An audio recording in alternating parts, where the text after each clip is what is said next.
That fall, I went back to school steeled, ready. When I saw Brandy in the hallway, she gave me a once-over and laughed, walking past me with her little group of friends. It was so anticlimactic. I actually felt disappointed. And then I got pissed off with myself for being disappointed. I sat through my first class that day, my head pounding with rage. The teacher was outlining what the year would bring for us, ancient civilizations-wise, but I barely heard a word. I was too consumed with trying to figure out why I was so irritated by Brandy's nonchalant reaction to me.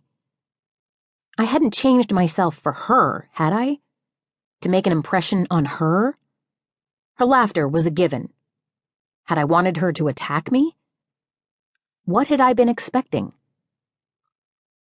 My second class was art, which is a subject I always did well in, but when I walked into the classroom, I was faced with my usual dilemma of where exactly I was going to sit. See, when you're a loner, it's easy to find a seat in a normal class with individual desks. You just plunk yourself down as far away from the cool kid desks as possible. But in an art classroom, there aren't any desks. It's all tables where 4 kids can sit, and you end up sharing your space with them. Last year hadn't been bad. I had shared with 3 girls who were friends with each other, but who weren't shitty people either. They had ignored me all year and talked amongst themselves, and I had half-heartedly eavesdropped on their conversations and worked on my stuff. The teacher liked me, and I did well in the class, even though it was boring to me. It was the same stuff I had done with my mother: paint an apple, draw a leaf. I was doing that shit when I was 5. This year, art was an elective, so I was hopeful there would be fewer assholes. I chose an empty table in the far corner at the back next to the window. The class filled up, and no one sat at my table. Fewer kids this year, I happily noted, even though there was a table with a bunch of guys I could have done without. Some of the Brandy bunch, who greeted each other with stupid handshakes and high fives, as though they were in some exclusive society, which I guess they sort of were. It's always been a mystery to me how people who are so horrible end up finding each other and don't seem to mind being cruel to everyone else. The teacher, same as last year, Mr. Lee, saw me sitting by myself.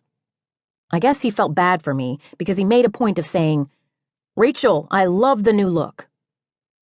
I knew that he was trying to make me feel special because he probably thought I felt upset at having to sit by myself.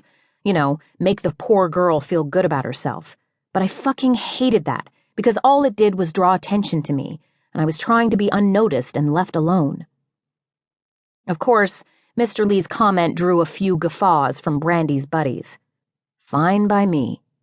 Nothing new. At least this year, I would have a whole table to myself and I could look out the window. Just before class began, a light-haired girl came into the room, looking flustered. She scanned the room, presumably for a seat, and then hurried to my table, sitting in the chair kitty-corner from me. She didn't look like one of the assholes, or like she knew anyone in the class. I hadn't seen her last year, and she was just wearing a boring old smock dress. Sure, I'd share a table. Mr. Lee began to talk about what the year would cover, color theory and different mediums that we would use for our projects. This year would be more technical, apparently, which was fine by me. I already knew most of this stuff. At least this class would go well. When the bell rang, I started gathering up my notes. Next up was math. I wondered who'd be in that class. See, this is what really sucks about the first day of school. It's a whole new year with new classes, and you get to see who you're going to have to deal with for the rest of it. Who's going to make fun of you when you walk in and out?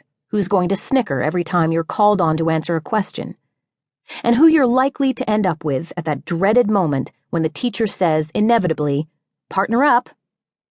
I was always one of the people who would have to raise their hand when the teacher asked who didn't have a partner. I would end up working with some nerd, but I never minded that part of it.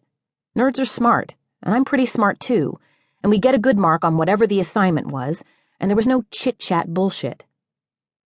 What bothered me was that moment of having to raise your hand and declare to the class that you are a loser.